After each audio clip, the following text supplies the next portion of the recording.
In this lecture here, we want to talk about radicals and rational exponents. So in mathematics, when we use the term radical, what this is going to represent is something like the square root sign. Okay, now we're going to learn different roots in this class. Like we'll talk about things called the third root or maybe even the fourth root, so on. But anything that has this symbol here, the square root sign, that's going to be considered a radical. And then we're also going to talk about rational exponents. So we've heard the word rational before, right? Like with the rational number system. So these are going to be exponents that can be expressed as a fraction. So it might be something that looks like x raised to the 5/3 power. So it's going to be fractional exponents. Okay. So this lecture is going to cover the following things. We're going to talk about how you evaluate square roots, simplifying expressions of the form of the square root of a squared, using the product rule to simplify square roots, using the quotient rule to simplify square roots, add and subtract square roots, rationalize denominators. And then we're going to talk about evaluating and perform operations with higher roots. And then we're going to understand and use rational exponents. So this is going to be a somewhat lengthy lecture. And then also I'm going to work a ton of examples. So as we go through the lecture, pay attention to the examples I do, consider pausing the lecture and trying the examples after I write them out to see if you can solve them on your own. But you should definitely work or watch all the problems that I do. Okay, so first off, the definition of what we call the principal square root. So in general, if b squared is equal to a, then b is the square root of a. Okay, so what that means, let me write something like this. It's very easy to see, right, that 2 squared is equal to 4. Okay, so then what we're saying here is, in this case, this is my b, and this is my a.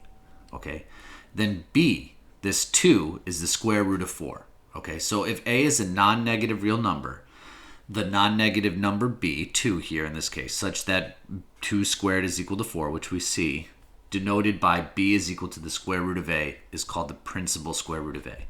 So what you're also seeing here then is 2 is equal to the square root of 4. You for sure have all seen square roots before. This is just a little bit of a definition to what you're all used to doing, taking the square roots. Let me give you like an example of another one here. I think we know that 6 squared is equal to 36. So what that means is 6 is the square root of 36. And there's a bunch more, right? Like, 10 squared is equal to 100.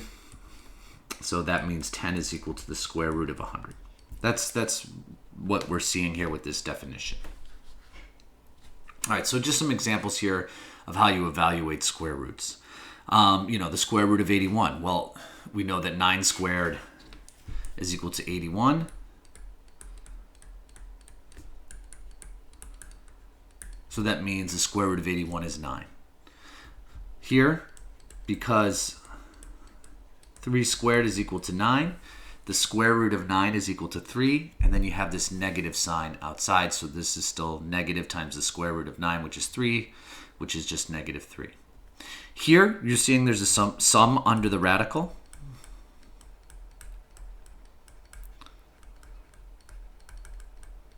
Well, 36 plus 64 gets you 100, so what's the square root of 100? Well, it has to be 10, because 10 squared is equal to 100. So there's, I'm not going to work through every, there's an infinite number of square roots here and perfect squares, so I'm not going to go through them all. But you can just get the basic idea of how you're evaluating square roots here.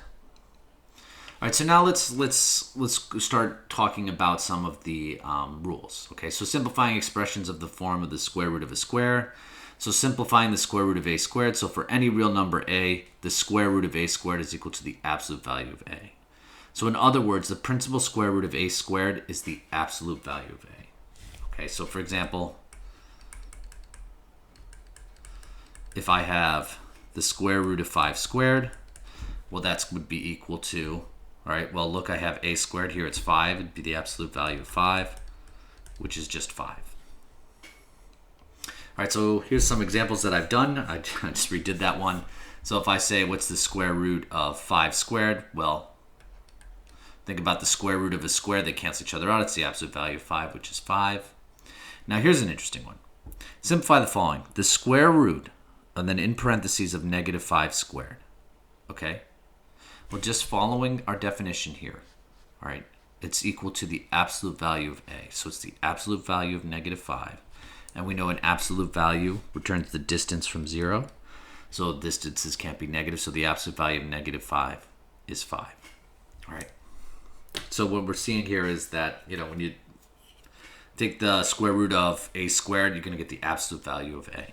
So, just a little bit more here, just another example. If I say what is the square root of x squared here, notice that this is my a, going by the definition. So this is equal to the absolute value of x here in this case. All right, now let's start talking about some rules. So the product rule for a square root. If a and b represent non-negative real numbers, okay, you have the following. If you have the square root of a times b, what you're allowed to do is you're allowed to break this. And I'm just going to rewrite it so you can see. You're allowed to break it up. You're allowed to take the square root of the first factor, multiply it by the square root of the second one, square root of b. So you're allowed to break it up. So if you're the product of two numbers, it's the product of the square root of those two numbers. It also works both ways too. Meaning if you have the square root of a times the square root of b, you can combine them under a single radical. All right, the square root of ab here. So we use this trick to evaluate and simplify radicals. And you'll see that in the coming examples here. All right, so using this product rule. So what I want to do is I want to show you how to use it to simplify radicals. So let's start with some simple ones. Let's look at this one. Let's look at the square root of 8.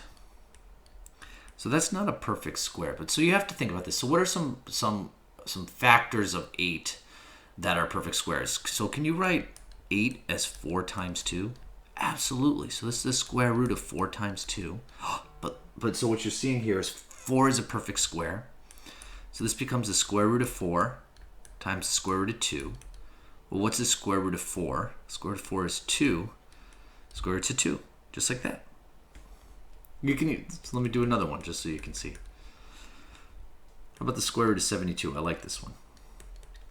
So you have to think, well, 72 is, it's 36 times 2. So using our product rule, I have the product under the radical. I can break it up. So it's the square root of 36 times square root of 2. And the reason I did that is 36 here. 36, the square root of 36 is just 6 square roots of 2. Let's try this one. Square root of 75. Well, 75 would be 25 times 3. Break it up, square root of 25 times the square root of 3. Square root of 25 is 5 square roots of 3. Let's work one with a variable in it. Let's take the square root of 5x times the square root of 10x. Now let's see what we get here. All right, well, what I'm going to do to help me simplify this, I'm going to combine this as a single radical. So it's the square root of 5x times 10x. Well, 5 times 10, this gives me the square root of 50. X times x gets me x squared. Well, check this out. 50 is 25 times 2, and then don't forget I still have that x squared. Well, let me break this up. It's the square root of 25 times the square root of 2 times square root of x squared. Well, square root of 25 is 5. I'm going to do this one a little out of order. We know the square root of x squared gets me just x. And then I can't simplify the square root of 2 anymore. So this just becomes square root of 2. So it's 5x times the square root of 2. And you'll see me skip a step here in the sense that it should be the absolute value of x if you're not told that x is greater than or equal to 0. But I'm just going to leave it as this for now. And for these simple problems like this, I'll just assume that x is greater than 0 for this case. All right, so we've done the product rule. Now we can talk about the quotient rule for square roots. So if a, b represent non-negative real numbers, and b is not equal to 0, because you can never have it divide by 0, you'll see. The rule is very, very much like the product rule. If you have the radical, so the square root of a divided by b, so something like this. the square root of 36 divided by 25. All right? You can break this up as the square root of 36 divided by the square root of 25. So you can break it up. So you can have the square root of the top, the numerator, divided by the square root of the denominator, which is just 6 over 5 here. Also, similarly, if you have the square root of a over the square root of b, you can evaluate as a single radical. So for example, if you have the square root of 50 over the square root of 2, you can rewrite this as the square root of 50 over 2. 50 over 2 is 25. So it's just the square root of 25, which is 5. So you can combine or break up using the quotient rule as you see here. All right, let's do some examples, some harder ones for this. So let's simplify this one. First, it's the square root of 32 over x squared. So I'm going to break this up as two radicals. So it's the square root of 32 over the square root of x squared. Well, 32 I can write as 16 times 2, I believe. Yeah. Well, then this you can break up as square root of 16 times square root of 2. Still over the square root of x squared. And the reason I did that, well, what's the square root of 16? Well, that's just 4 square roots of 2. And what's the square root of x squared? So the square root of any squared here, it's just x. Let's try this one. The square root of 150x cubed divided by the square root of 2x.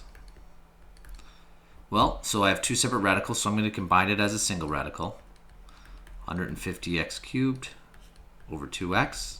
Well, let me simplify this now. 150 divided by 2 gets me 75.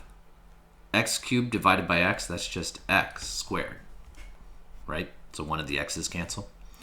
So we've seen 75 here before. So I'm going to write this as 25 times 3 times x squared.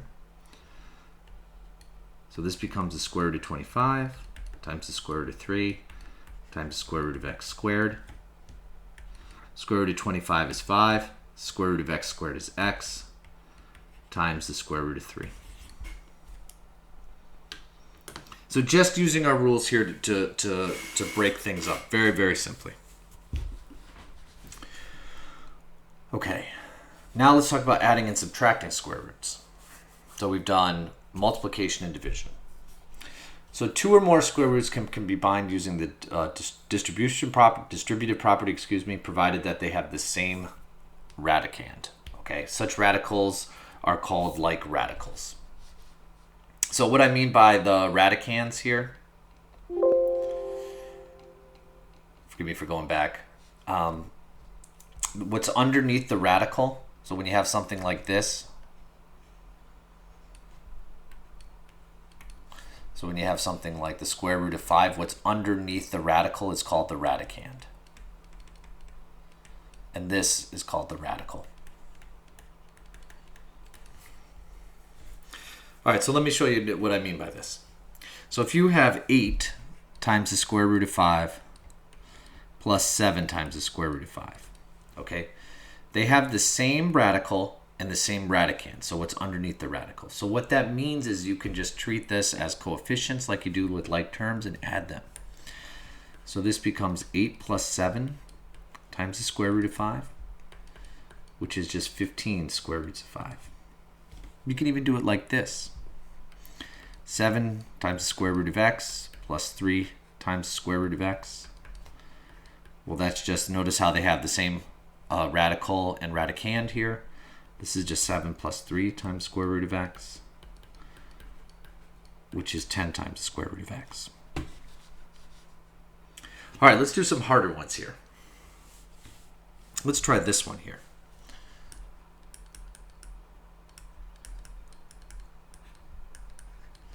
Let's look at 4 times the square root of 50 minus 3 times the square root of 72.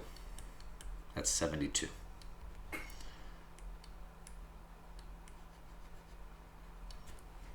All right, notice how you say, okay, well, square root of 50 and square root of 72, yeah, they're not the same. What you have to do here is you have to see if you can simplify it. So 50, oh, well, I can write 50 as 25 times 2 I can write 72 as 36 times 2. Look at this. So this becomes 4 times the square root of 25 times the square root of 2 minus 3 times the square root of 36 times the square root of 2. So this becomes square root of 25 is 5, square root of 2, minus 3 times 6 square roots of 2. Well, 4 times 5, that gets me 20 square roots of 2. 3 times 6, that gets me 18 square roots of 2. Now look, check this out. Square root of 2, square root of 2, same radical, same radicand. So this just becomes 20 minus 18 square root of 2, which is just 2 square roots of 2. And you can even do something that has a variable in it. Something, let's just take this. Square root of 17x, so it's the square root of 17x, minus 20 square roots of 17x. Well, look here. When there's nothing in front, there's an invisible 1. So this is 1 minus 20 times the square root of 17x, which is negative 19 square root of 17x. So you just need to have to combine them like, just treat them to combine like terms. They need to have the same radicand, so that's what's underneath the radical, and the same radical. So like a square root of 5, like you're seeing here, or the square root of x. Long as what you see here, the square root of 2, square root of 2, boom, I can add or subtract their coefficients. All right, now we're going to get into something that's a little bit more confusing, and this is called rationalizing the denominators. So the process of rewriting a radical expression as an equivalent expression in which the denominator no longer contains any radicals is called rationalizing the denominator. So let me show you an example. So you see something like this, 4 divided by the square root of 2. All right, when we want to fully simplify these expressions, you want to do it in a way that does not have a square root or radical in the denominator. Okay, so if the denominator consists of a square root of a natural number that is not a perfect square, okay, perfect squares are numbers like 4, 9, 16, 25, 36, okay? What you're going to do is you're going to multiply the numerator and denominator by the smallest number that produces the square root of a perfect square in the denominator. Okay, so what I'm going to look here is like, look, square root of 2. 2 is not a perfect square, but what is a perfect square is 4. Okay, so what I'm going to do is I'm going to multiply both the numerator and denominator by the square root of 2. Now watch what happens when I do this. You get 4 times the square root of 2 divided by square root of 2 times square root of 2. So I'm going to combine it as 2 times 2. Well, check this out. This now becomes square root of 4. What's the square root of 4? It's 2.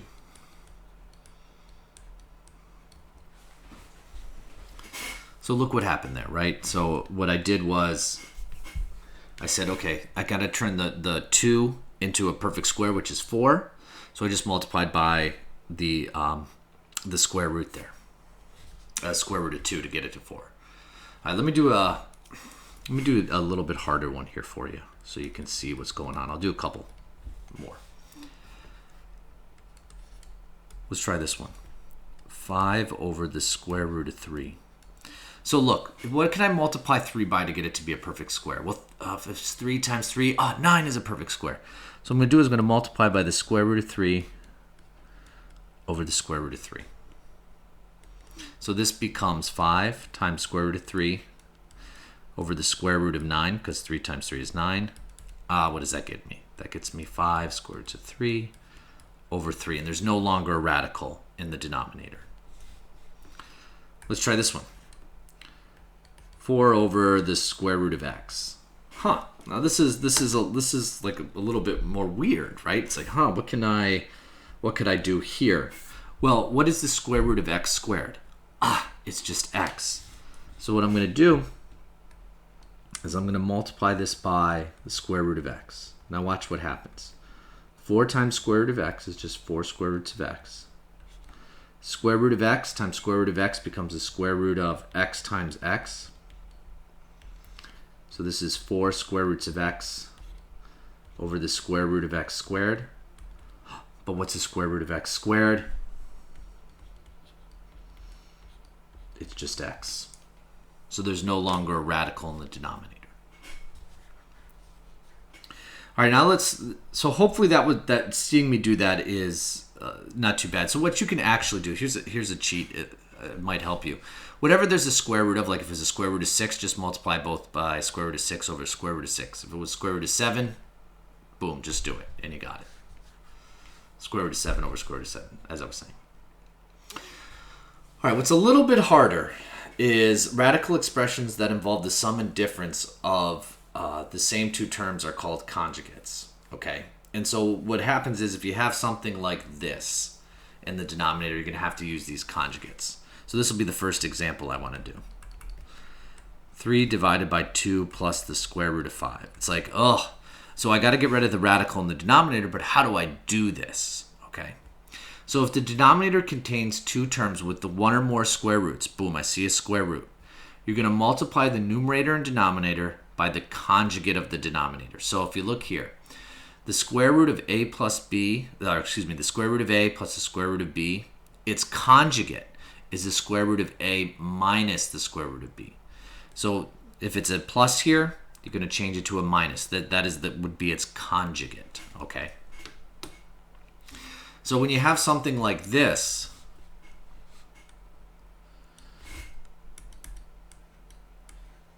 all right, you're going to have to multiply the numerator and denominator by the conjugate of the denominator. And it seems like super confusing at first, but after you see me do an example or two, I promise you it's actually not that bad. All right, so let's do this. So I want to rationalize this denominator. Here's the first one. 3 divided by 2 plus the square root of 5. Okay, so the conjugate of this would be 2 minus the square root of 5. All right, so we're just going to multiply across. So this becomes 3, and then in parentheses, 2 minus the square root of 5.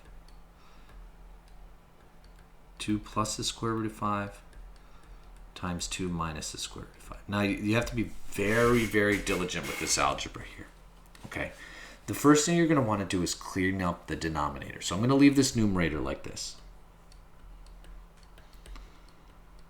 So you're going to have to FOIL this. Okay, so you're going to go 2 times 2. So 2 times 2 gets me 4. 2 times minus the square root of 5 gets me minus 2 square roots of 5. Square root of 5 times 2 gets me plus 2 square roots of 5. Now check this out. Square root of 5 times minus square root of 5. So this becomes minus square root of 5 times square root of 5. So leave this alone. This is 3 over 2 minus the square root of 5. Check this out. Minus 2 square roots of 5 plus 2 square roots of 5. They're going to cancel each other out. So then I'm just left with 4 minus square root of 5 times square root of 5 gets me the square root of 25.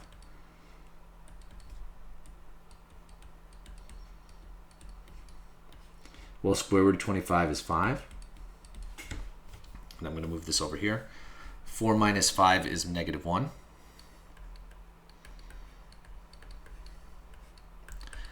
And then you can just move that negative up front. So this example here, I don't want you to think that this will always work out this way where the denominator will go away. This one just worked out that way where it was like that. But notice how there's no longer a radical in the denominator. So there was a lot of algebra on this one here. All right, let me give you another one here. So this is going to be 2 divided by 5 minus the square root of 3. All right, so you're going to look at this denominator here. Okay, it's got a radical in it, and it's a subtraction. So I'm going to multiply by the conjugate of the denominator. So going back, if there's a subtraction sign, its conjugate is with the plus sign. So I'm going to multiply by 5 plus the square root of 3 over 5 plus the square root of 3. So multiply across. So this becomes 2 times 5 plus the square root of 3 all over 5 minus the square root of 3 times 5 plus the square root of 3. All right, don't distribute this top in the numerator just yet.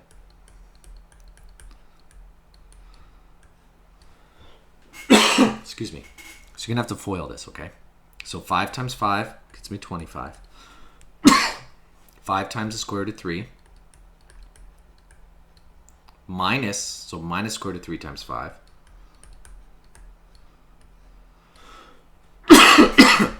Sorry. Minus plus becomes minus the square root of 3 times square root of 3. So you can see here, these are going to cancel out again, which is great.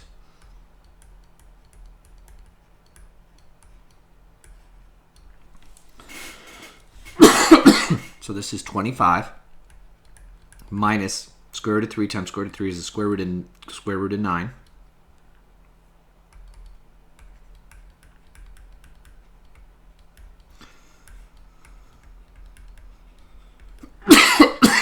Sorry about that. So this is just 25 minus 3.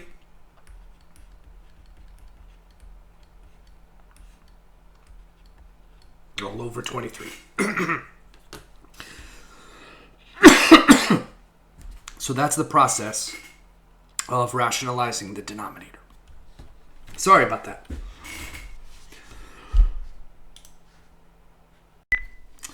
Sorry about that coughing there. But we were just talking about rationalizing the denominator here.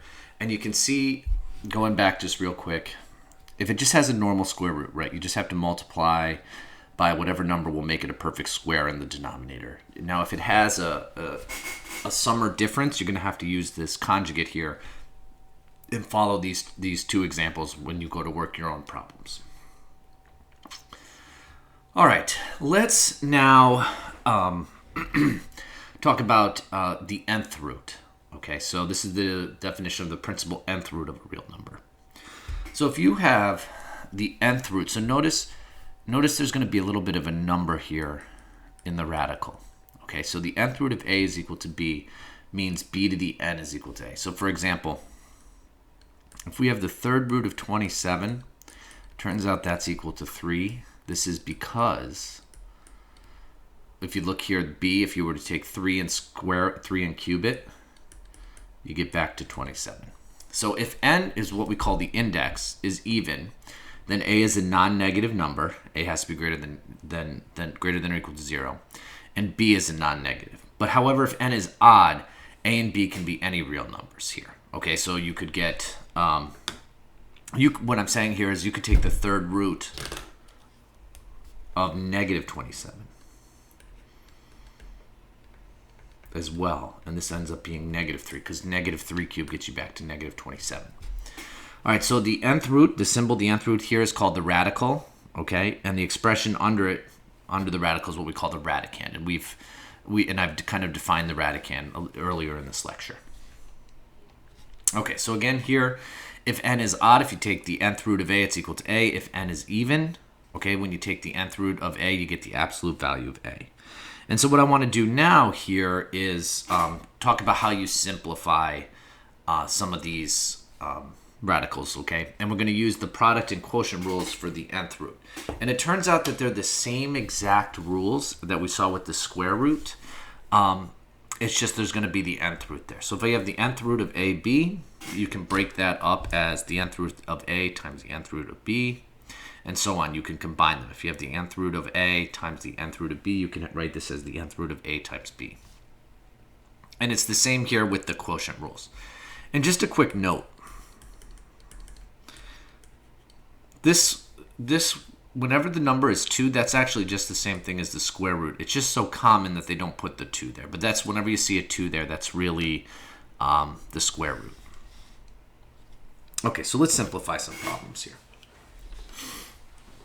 Let's simplify the third root of 40. Okay, so we're going to do some examples with some third roots here. So let me just talk about some cubes here. Okay, 1 cubed is 1. 2 cubed is 8. 3 cubed is 27. 4 cubed is 64. And 5 cubed is 125. Those are some very common ones. Okay. So you got to look at the number 40. Is there any perfect cube within 40? And it turns out you can rewrite 40 as 8 times 5. And the reason I did that was, look, 8 is a perfect cube. So you could write the the third root of 8 times the third root of 5. And well, we know then that the third root of 8 has to be 2. And this simplifies into 2 times the third root of 5. Or you can simplify, let's try this one. Third root of the square root, or the third root, excuse me, the third root of 125 over 27. So you can just break this up as you see in this formula here. So this becomes the third root of 125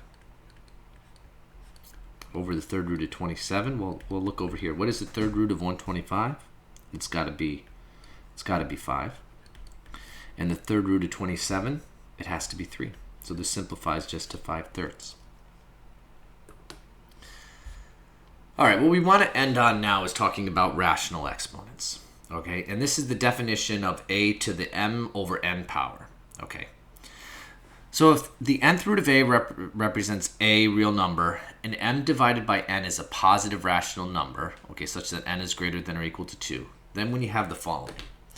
If you have a raised to the m divided by n power, okay, so like actually one of the first problems will work, you'll see in a second, is 27 to the 4/3 power. Okay, whatever's in the denominator, okay, that's the root of the radical. So this would be the third root of a, in this case, which is 27. And then whatever in the numerator is the exponent out here to the 4th power. Additionally, you can go backwards, right? If it's a fraction, you can go back and write it this way to simplify it. Furthermore, if it's a negative exponent, you just apply your negative exponent rule and bring it down as a fraction to make it a positive exponent. Okay, so any of this, a raised to the m divided by n, its equivalent expression is the nth root of a raised to the m power. All right, so let's simplify the following here.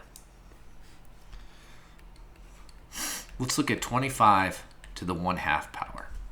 Okay, so this is my m, which is 1, and this is my n. Well, this would be rewritten as the second root of 25 to the 1st power. Well, the second root is the same thing as the square root. And 1, an exponent of 1 is just, anything raised to the 1 power is itself. So what's the square root of 25? It's 5. Let's try this one. We'll go back and do this 27 to the 4/3 power. So this becomes the third root of 27 raised to the 4th power. All right, well, what is the third root of 27? That's 3. And 3 to the 4th power is 81. All right, let's try this. Let's look at 2x to the 4/3 power times 5x raised to the 8/3 power. Well, look, you're going to just apply your rules of exponents here. First, you're going to multiply the coefficients. So 2 times 5.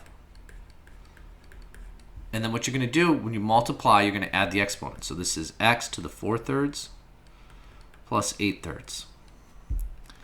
Well, 2 times 5 gets me 10. X, well, 4 plus 8 gets me 12 over 3. And 12 divided by 3, this actually just simplifies to x to the 4th power. All right, class. I hope this helped learning about radicals and then finally ending on rational expressions here.